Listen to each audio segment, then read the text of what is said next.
soroti soal eksistensi ibadah kita. Karena saya melihat akhir-akhir ini kita dalam beribadah itu kayak ogah-ogahan, mendengarkan firman Tuhan juga ogah-ogahan. Dan saya berpikir mungkin perlu disampaikan kepada jemaat bahwa firman Tuhan itu adalah bukan sebuah dongeng, bukan sebuah cerita, tapi firman Tuhan itu adalah Allah sendiri. Ya, karena dalam Yohanes pasal 1 ayat 1 dikatakan Allah itu adalah firman, firman itu adalah Allah. Ya. Jadi kalau kita meremehkan firman Allah, sama aja kita juga telah meremehkan Allah. Puji Tuhan. Nah, baik Bapak Ibu, kita baca dalam Bilangan pasal 21 ayat 4 sampai 9. Tapi kita baca ayat 5-nya saja, ya. Kita baca ayat 5-nya saja. Coba kita lihat di monitor. Ya. Kita baca 1 2 3. Lalu mereka berkata-kata melawan Allah dan Musa. Mengapa kamu memimpin kami keluar dari Mesir, supaya kami mati di padang gurun ini? Sebab di sini tidak ada roti dan tidak ada air, dan akan makanan hambar ini kami telah muak. Puji Tuhan. Allah begitu sayang kepada bangsa Israel, karena bangsa Israel ini merupakan umat pilihannya, kekasih hatinya, kekasih jiwanya. Jadi dia begitu sayang kepada bangsa Israel ini. Jadi ketika bangsa Israel itu diperbudak di Mesir selama 430 tahun, yang tadinya mereka masuk ke Mesir hanya dengan jumlah 75 orang, lalu mereka berkembang biak di sana selama 430 tahun. Allah sendiri tidak terima anak kekasih hatinya, kekasih jiwanya kok diperbudak di negeri orang. Jadi Allah tidak terima. Hati Allah itu sedih. Kok umat pilihan saya diperbudak? Jadi dia pengen mengeluarkan orang-orang Israel ini dari Mesir menuju ke tanah perjanjian yang dijanjikan oleh Allah, yaitu di tanah Kanaan. Ketika mereka keluar dari Mesir, mereka berjumlah sekitar 600.000. 600.000 hanya laki-laki, di luar anak-anak dan di luar perempuan. 600.000. Sebenarnya kalau digabung semua sama anak-anak dan perempuan bisa jutaan jumlahnya. Jadi dari 75 orang waktu masuk ke Mesir, mereka keluar dari Mesir dengan jumlah jutaan. Laki-laki aja kita 600.000 jiwa.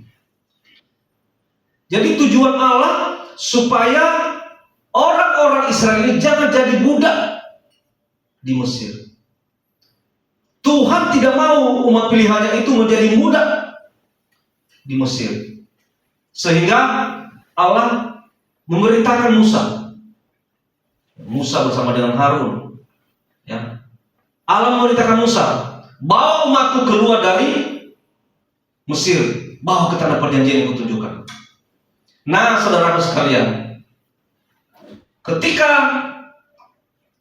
Musa membawa mereka keluar dari Mesir, harusnya kan kalau misalnya mereka itu sadar bahwa saya ini anak kesayangan, saya ini anak Allah, umat pilihannya, harusnya dia senang. Tapi apa yang terjadi? Orang-orang Israel bukan senang, mereka justru bersungut-sungut, ngedumel. Ya. Ada 4 kali mereka itu persungutan mereka, sampai Musa pun jatuh dalam dosa hanya karena persungutan orang-orang Israel ini. Jatuh dalam dosa karena Musa juga udah nggak tahan dengan persungutan mereka. Bersungut-sungut, ngedumel, nyalahin Musa. Waktu Musa membawa mereka keluar dari Mesir, mereka bilang apa? Maksud kamu apa, Musa? Apakah karena di Mesir ini tidak ada tanah kuburan bagi kami, sehingga kamu membawa kami keluar dari tanah Mesir ini? Kami di sini sudah enak-enak. Kami di sini sudah menikmati daging, makan yang enak. Walaupun kami budak di sini, tapi kami mau. Kenapa di sini banyak makanan? Saudara sekalian, mereka tidak sadar bahwa mereka itu sedang diperbudak. Mereka tidak sadar bahwa mereka itu sedang dijajah oleh orang-orang Mesir. Mereka hanya dijadikan sebagai budak di sana untuk diperintah-perintah oleh orang Mesir. Ya. Mereka tidak menyadari itu. Allah punya rencana panjang ke depan supaya mereka itu menjadi umat yang merdeka. Tetapi apa yang terjadi? Mereka menyalahkan Musa. Kenapa kamu bawa kami keluar dari sini? Kamu udah enak-enak di sini kok. Ya. Jadi orang kalau dalam dosa itu biasanya merasa enak. Kalau orang itu sedang bergelimang dosa, enak, nggak mau keluar dari zona nyamannya. Coba orang di sana yang kerjaannya hanya ngedabing, ya, yang kerjanya itu liar di luar sana, ya, pacaran tidak jelas misalnya, terus minum minuman keras di luar sana. Coba larang dia, berontak. Ada apa sih? Udah enak-enak, saya dilarang, saya pengen menikmati hidup saya. Begitulah orang-orang Israel ini. Ada apa sih Musa? Kan udah enak-enak di sini kok. Ya. Ada 4 kali. Dan sampai pada terakhir yang nanti keempat kali mereka bersungguh, akhirnya Allah juga marah. Allah marah bukan karena Israel ini bersungguh-sungguh, bukan. Tapi ketika mereka hampir sampai ke tanah Kanaan itu, ya, di Gunung Sinai, ketika mereka sampai di Gunung Sinai, mereka kan di situ diajar firman. Ketika mereka di Mesir, mereka sama sekali tidak pernah diajar firman. Makanya mereka itu dalam hal kerohanian mereka masih kekanak-kanakan. Pas mereka sampai di Gunung Sinai, mereka diajarkan di situ firman. Baru dididik rohani mereka oleh Musa dan Harun. Ketika mereka di sana, apakah mereka semua nurut? Enggak. Kalau bukan orang Israel, kalau bukan pemberontak, bukan Israel namanya. Israel itu terkenal pemberontak, keras kepala, tegar tengkuk, melawan Allah. Mereka itu terkenal. Jadi kalau bukan pemberontak, bukan Israel namanya. Ketika mereka di Gunung Sinai itu, mereka harusnya diajarkan firman Tuhan. Semua nurut enggak. Apa yang mereka lakukan? Mereka mendirikan patung lembu emas. Disitulah Allah marah kepada mereka. Di situ Allah marah kepada mereka. Kenapa? Karena mereka sudah tahu kebenaran, sudah disampaikan kebenaran, tapi mereka malah menduakan Tuhan, mendirikan patung lembu emas. Allah begitu marah kepada mereka. Saudaraku sekalian, orang-orang Israel ini orang yang begitu keras kepala, orang yang nggak bisa dibilangin. Mau diajak ke jalan yang benar, mereka nggak mau. Orang Israel ini orang terlalu banyak protes. Dikasih tahu yang benar, mereka mengkritik. Mereka tidak akan mau. Jadi inilah persungutan-persungutan mereka. Salah satunya ini. Lalu mereka berkata-kata melawan Allah dan Musa. Mengapa kamu memimpin kami keluar dari Mesir? Pak tadi saya sudah cerita, apa tujuan Allah membawa mereka keluar dari Mesir? Supaya mereka jangan jadi budak terus-terusan di Mesir. Karena mereka itulah umat pilihan. Allah begitu sayang kepada mereka. Tapi mereka nggak ngerti. Mereka menyalahkan, kenapa kamu bawa kami keluar dari Mesir? Supaya kami mati di padang gurun ini? Pikirannya negatif terus. Sebab di sini tidak ada roti dan tidak ada air. Dan akan makanan hambar ini kami telah muak. Makanan hambar di sini adalah, ini bicara tentang mana. Makanan hambar yang maksud di sini bicara tentang mana, yaitu makanan yang menopang bangsa Israel dalam pengembaraan mereka di padang gurun. Warnanya putih seperti ketumbar dan rasanya seperti rasa kue madu. Itu yang disebut dengan makanan hambar. Jadi sebenarnya mana ini Tuhan berikan sebagai bukti pemeliharaan Tuhan kepada mereka dalam perjalanan pengembaraan mereka di padang gurun. Itu bukti pemeliharaan Tuhan kepada mereka. Artinya, walaupun mereka dalam pengembaraan mereka, dalam perjalanan mereka di padang gurun, Tuhan tidak membiarkan mereka lapar. Tuhan menjaga mereka, jasmani, rohani, Tuhan jaga mereka. Tuhan berikan mereka manna. Tapi apa kata orang-orang Israel? Makanan hamba ini kami telah muak. Tidak tahu berterima kasih, tidak tahu bersyukur. Sudah dikasih makanan pun mereka tidak bersyukur, malah menyalahkan. Kami muak dengan makanan ini, Musa. Ya. Saudara kasih Tuhan, kekecewaan bangsa Israel ini, mereka mengungkapkan rasa kekecewaan mereka kepada Musa yang telah membawa mereka keluar dari Mesir. Mereka melawan dan menentang Tuhan. Mereka kecewa kepada Musa, sehingga mereka melawan. Mereka menentang Tuhan. Kenapa? Karena mereka menganggap Musa ini adalah pilihan Tuhan, utusan Tuhan untuk membawa mereka. Jadi ya udah, itu sasaran amarah mereka. Saudara sekalian, ingat, Musa itu adalah pilihan Tuhan. Seharusnya siapapun pilihan Tuhan, siapapun utusan Tuhan, kita tidak boleh memberontak. Kenapa? Kalau itu utusan Tuhan, berarti itu pribadinya sendiri. Apa yang disampaikan oleh utusannya, berarti itu adalah dari Tuhan sendiri. Tapi justru orang-orang Israel, mereka malah melawan. Mereka menyalahkan Musa. Walaupun mereka tahu ini utusan Tuhan, mereka lawan. Mereka salahkan, mereka bersungut-sungut. Mungkin kalau saya di posisinya Musa, saya udah gak sanggup. Udah capek-capek. Bayangkan dalam perjalanan 20 tahun. Jangan 20 tahun, kita 1 bulan aja mungkin udah ngeluh kita. Ini 40 tahun. Mereka menyalahkan saudara sekalian. Padahal Tuhan punya maksud baik kepada mereka. Ingat, Musa itu adalah utusan Tuhan.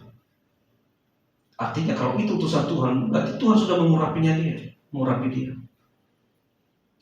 Tuhan memberangkatkan dia, pasti dengan kuasa. Harusnya siapapun utusan Tuhan itu yang dikirim oleh Tuhan, kita harus menghormati dan menghargainya. Sebaliknya yang dilakukan oleh orang-orang Israel ini adalah mereka malah menyalahkan.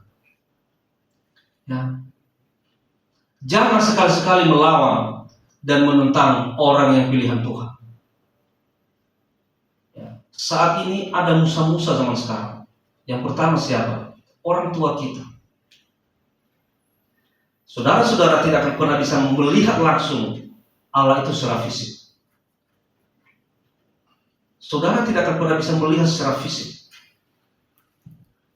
Jadi ada utusan-utusan Tuhan yang perlu kita dengarkan, khususnya kita bagi anak-anak muda yang masih punya orang tua. Siapa pilihan Tuhan itu zaman sekarang? Yang pertama orang tua kita. Kita masih punya orang tua. Dengarkanlah orang tua. Dan bukan hanya sekedar kau mendengarkan di depan, taatilah. Kalau dibilang mentaati, berarti baik di depan orang tuamu, maupun di belakang orang tuamu, maupun di luar, lakukanlah perintah orang tua. Kenapa? Mereka itu pilihan Tuhan. Haleluya. Haleluya. Engkau percaya bahwa orang tua itu pilihan Tuhan, ada amin? Ada amin? Kalau engkau percaya orang tua itulah pilihan Tuhan, taatilah mereka. Jangan sekali-sekali kau melawan kepada orang tua. Kenapa? Nanti kau berhadapan dengan Tuhan. Itu utusannya Tuhan. Ya. Selain orang tua siapa lagi? Hamba Tuhan. Ketika engkau ditegur sama hamba Tuhan, dinasehati, diarahkan, dengarkan. Kenapa? Itu pilihan Tuhan. Mereka itu pilihan Tuhan yang wajib kita dengarkan. Jangan seperti orang-orang Israel. Mereka udah tahu Musa itu pilihan Tuhan, tapi mereka justru melawan. Mereka menentang. Apa yang terjadi nanti? Ada nanti di slide berikutnya saya paparkan di situ. Yang terjadi apa? Kehancuran. kepada orang Israel. Dengarkan orang tuamu, dengarkan hamba-hamba Tuhan. Jangan berpikir begini, ngapain saya dengar itu hamba Tuhan itu, hidupnya aja nggak benar. Biarkan, itu urusannya sama Tuhan. Tapi selagi dia menegur saudara dalam posisinya sebagai hamba Tuhan, dengarkan dia. Kenapa? Kalau kau tidak mendengarkan, nanti Tuhan yang menjadi lawanmu. Tapi kalau kau mendengarkan orang tuamu, kau mendengarkan hamba Tuhan, maka pastikan kau pasti diberkati. Puji Tuhan, engkau pasti akan diberkati. Siapa lagi yang pilihan Tuhan? Para pemimpin kita. Mungkin saudara-saudara ada yang kerja di perusahaan, ada yang kerja di pemerintahan atau dimanapun, engkau punya pemimpin. Taatilah pemimpin. Lebih-lebih orang-orang Kristen, tunjukkan bahwa kalau orang-orang yang telah dididik, tunjukkan bahwa kalau orang-orang yang penuh kasih, engkau punya Yesus. Yesus tidak pernah mengajarkan orang untuk menentang pimpinannya. Yesus tidak pernah mengajarkan siapapun untuk melawan atasannya. Yesus mengajarkan kita untuk rendah hati. Hormatilah mereka-mereka, pemimpin kita, orang tua kita, para hamba Tuhan, hormati mereka. Jangan seperti orang-orang Israel. Haleluya. Haleluya. Tadi kita bicara mana. Mana itu apa? Mana itu adalah firman Tuhan. Mana itu adalah firman Tuhan. Orang Israel merasa bosan dan muak dengan makanan yang sama yang setiap hari dikirim Tuhan dari surga. Kenapa? Karena makanannya itu aja, mana. Itu aja. Mereka bosan. Mana itu atau roti surga adalah gambaran dari firman Tuhan, makanan rohani orang percaya. Berapa sekalian, orang Israel sebenarnya mana itu pasti makanan sehat yang Tuhan berikan kepada mereka.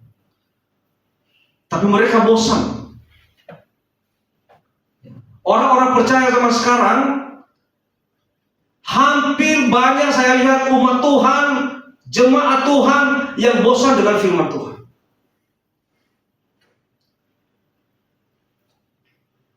Kalau lagi nyanyi, pujiannya mungkin sesuai seleranya, senang, bahagia banget, suka cita. Giliran sampai penyampaian firman Tuhan, ngantuk, tidur, ganggu temannya, ya. Kalau enggak, chatting-chattingan sama temannya, canda-candaan di grup. Kenapa? Dia udah enggak suka lagi dengan firman Tuhan. Sama dengan orang Israel ini, bosan, muak. Padahal mereka nggak tahu mana itu makanan sehat. Kadang-kadang kita nggak tahu bahwa firman Tuhan itu adalah makanan sehat bagi jiwa kita. Tapi justru itu yang kita abaikan. Makanya apa yang terjadi bagi kita? Kebanyakan anak-anak Tuhan nanti jadi kering rohaninya. Kenapa? Karena dia tidak menyukai firman Tuhan. Saya harus mulai keras menyampaikan ini kepada saudara-saudara. Sebelum terlanjur kita banyak, namun nanti semua hampa. Lebih baik dari jumlah kita yang tidak begitu banyak ini, saya ajarkan supaya firman Tuhan ini yang terutama bagi kita. Kalau kamu rohanimu sehat, rohanimu terawat, jiwamu sehat, jiwamu terawat, dengarkan firman Tuhan.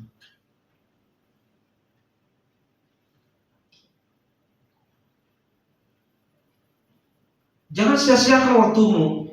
Engkau sudah menghabiskan waktu datang ke sini. Engkau sudah meninggalkan pekerjaan-pekerjaanmu. Engkau datang di gereja ini.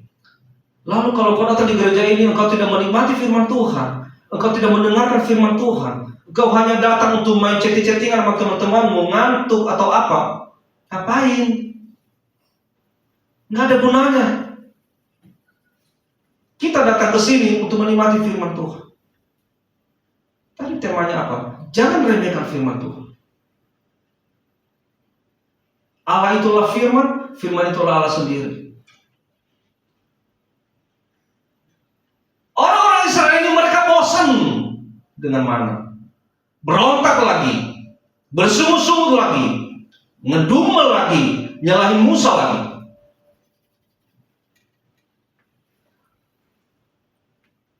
Apa akibat meremehkan firman Tuhan?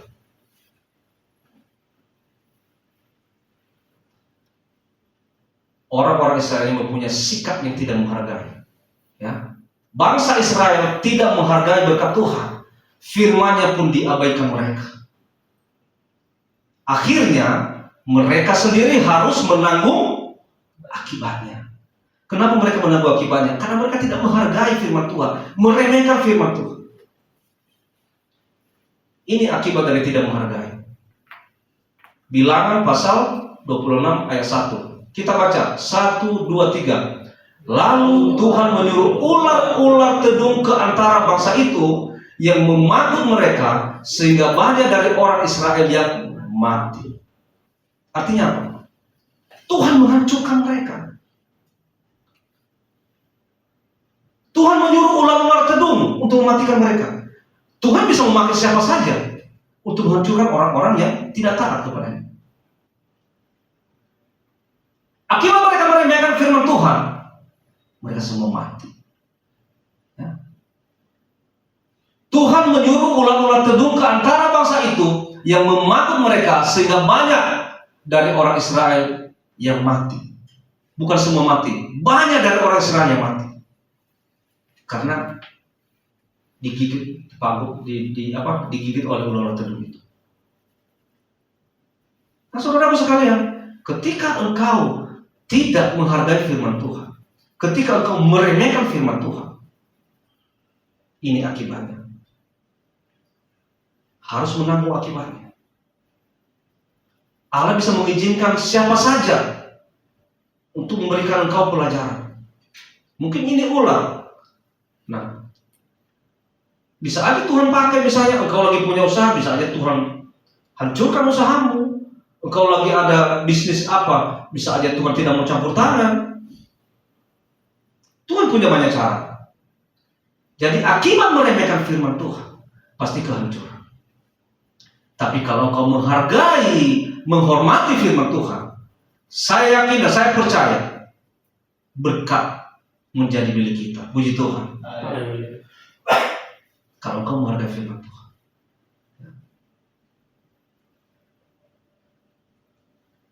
Bagaimana implementasi dalam kehidupan kita, saudaraku sekalian? Dewasa ini banyak di antara kita berperilaku seperti bangsa Israel. Tadi saya sampaikan. Yang pertama apa? Ya. Merasa bosan dan muak terhadap makanan rohani, yaitu firman Tuhan. Mungkin saudara mengatakan, aku nggak bosan kok, aku nggak muak. Tapi kita bisa melihat saudara, kalau saudara sudah tidak tertarik dengan firman Tuhan. Kita bisa melihat saudara ketika saudara sudah ogah-ogahan mendengarkan firman Tuhan. Itu namanya sudah bosan. Dan itulah Israel zaman sekarang.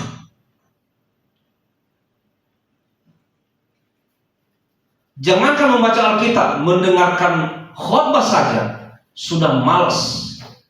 Firman-Nya itu lagi, bosan. Pada tahu nggak? Ya. Tahu nggak? Kalau kita membersihkan sesuatu pakai sabun, ya pakai sabun itu lagi, kita bersihkan lagi pakai sabun, kita bersihkan lagi pakai sabun. Saya mau nanya, benda itu bersih nggak? Benda itu bersih nggak? Kalau setiap saat kita bersihkan pakai sabun yang sama, bersih nggak benda itu? Sama saudara sekalian. Kalau kita punya hati yang kotor, hidup yang kotor, tapi kita dibersihkan terus dengan firman Tuhan, walaupun firman Tuhan itu aja, itu untuk membersihkan saudara. Jangan ogah-ogahan. Kalau kau ogah-ogahan, itu tadi akibatnya.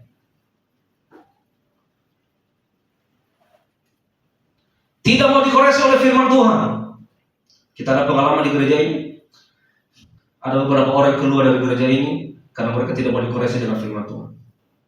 Ketika firman Tuhan itu mengena ke mereka, mereka menyalahkan sana sini, mereka menyalahkan hamba Tuhan, mereka menyalahkan pengkhotbahnya, mereka menyalahkan siapa? Kenapa? itu tidak mau dikoreksi. Pertanyaannya, kalau engkau tidak mau dikoreksi, apakah engkau sudah benar? Kalau engkau sudah benar, engkau pasti tidak tersinggung. Justru dalam dirimu ada yang perlu dikoreksi, makanya engkau tersinggung. Tapi saya bilang bagus kalau tersinggung malah. Daripada nggak tersinggung. Tapi harusnya itu tersinggung tapi berubah. Itu maksudnya. Ini enggak. Tidak mau dikoreksi oleh firman Tuhan. Dia pengennya firman yang enak-enak.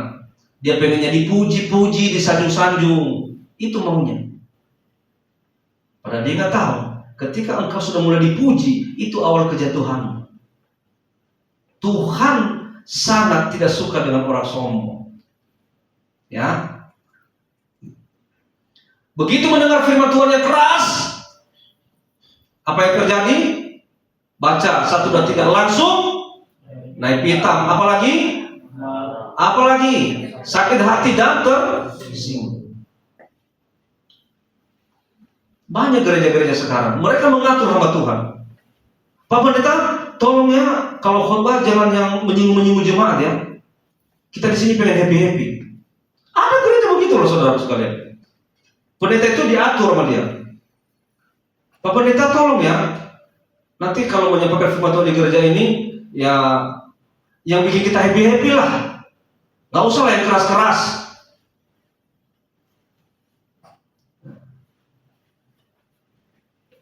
Maunya mereka itu, saudara-saudara sekalian, apapun masalahmu, nanti kau pulang dari sini, engkau akan dapat berkat yang berkelimpahan. Haleluya, haleluya. Senang.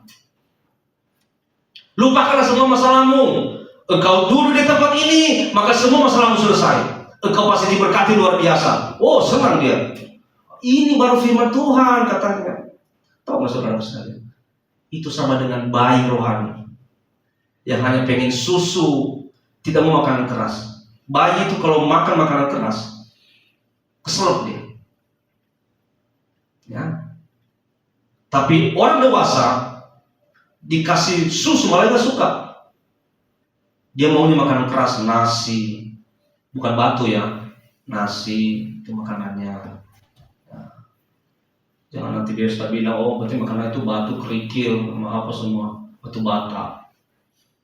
Saudara sekalian, maksudnya dia maunya makanan keras, dikasih susu dia nggak mau. Nah, saudara, kalau saudara sudah dididik di sini dengan firman-firman yang keras, coba nanti ada yang menyampaikan firman Tuhan yang hanya berkat-berkat, saudara tidak akan suka. Kenapa? Itu menghina-bobokan jemaat. Dan ketika engkau disampaikan firman yang keras yang menyinggung perasaanmu sekalipun, engkau tidak akan tersinggung. Malah bersyukur, terima kasih Tuhan, hari ini aku ditegur. Haleluya. Harusnya begitu. Terima kasih Tuhan, mengena ini. Kayaknya terbukalah dosaku. Puji Tuhan, harusnya begitu.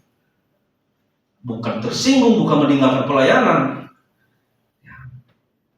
Nah, orang-orang seperti ini menunjukkan bahwa kita itu masih mencintai Mesir dan enggan beranjak pergi. Mesir itu menuju kepada duniawi.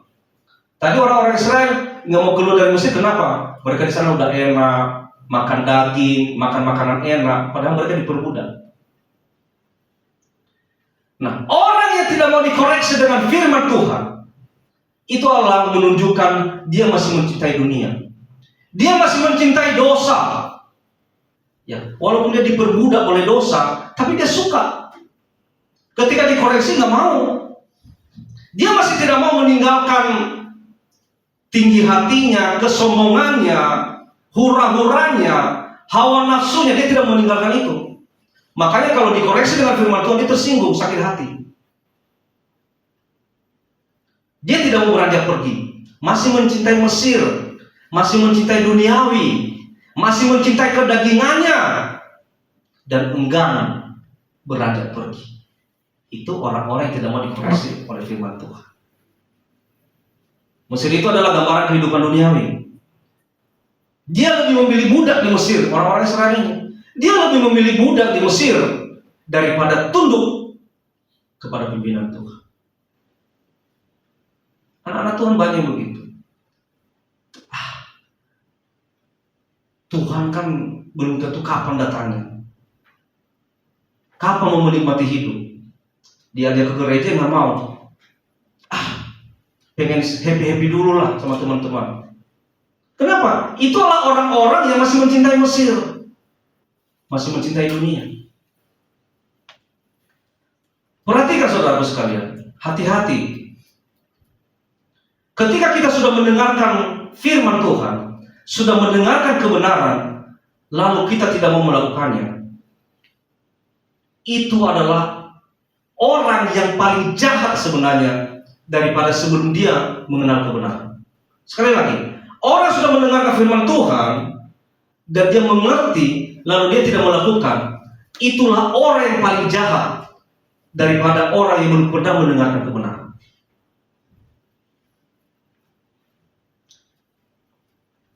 Siapa yang membunuh Yesus? Bukan Pilatus. Pilatus malah pengen membebasin Yesus. Yang membunuh Yesus siapa? Siapa yang merancangkan semuanya? Yang ikut-ikutan merancang pembunuhan Yesus siapa? Ahli-ahli Taurat. Itu kan yang mengerti hukum-hukum Allah. Siapa lagi? Imam-imam agama.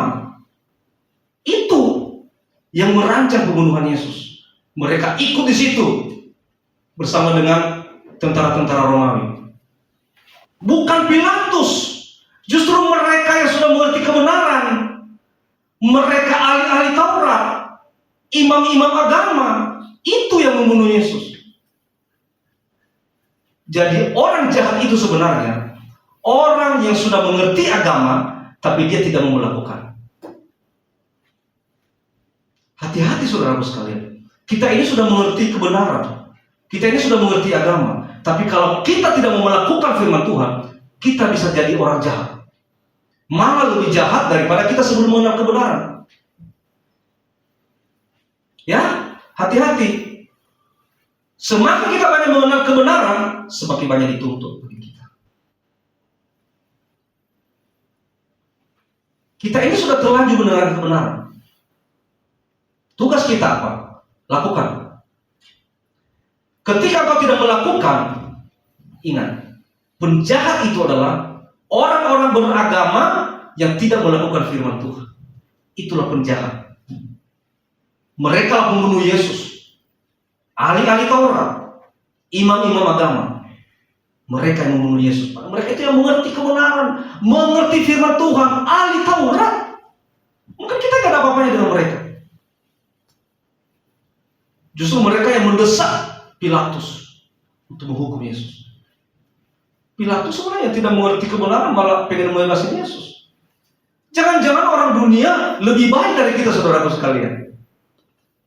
Jangan-jangan yang orang belum mengerti mengenal Yesus malah lebih baik dari kita. Hati-hati. Jangan sampai mereka yang diselamatkan nanti. Sekali mereka bertobat menerima Yesus, mereka bisa selamat loh. Kita yang sudah bertahun-tahun melayani Tuhan, bertahun-tahun jadi orang Kristen, hanya karena kita tidak mau jadi pelaku firman Tuhan, maka kita tidak diselamatkan. Lebih memilih menjadi budak di Mesir daripada tunduk kepada pimpinan Tuhan. Itulah saking keras kepalanya orang Israel. Mereka tidak mengerti rencana Tuhan dalam kehidupan mereka. Alkitab menegaskan di Roma pasal 6 ayat 17b. Dahulu memang kamu hamba dosa. Dahulu memang kamu hamba dosa. Tapi sekarang ayat 18, kamu telah dimerdekakan dari dosa melalui kematian Yesus dan menjadi hamba kebenaran. Memang kita dulu hamba dosa, tapi sekarang kita itu sudah dimerdekakan menjadi hamba kebenaran. Jangan kita sudah dimerdekakan, jangan karena kita sudah dibebaskan dari dosa, malah kita tidak tahu diri. Malah kita tidak menghargai Tuhan. Ingat tadi ya, tidak menghargai Tuhan, meremehkan firman Tuhan, kehancuran yang didapat. Tidak main-main, saudara sekalian. Kita tidak boleh mengatur hidup kita dengan maunya kita. Lakukan dengan pola dan sesuai rencana Tuhan.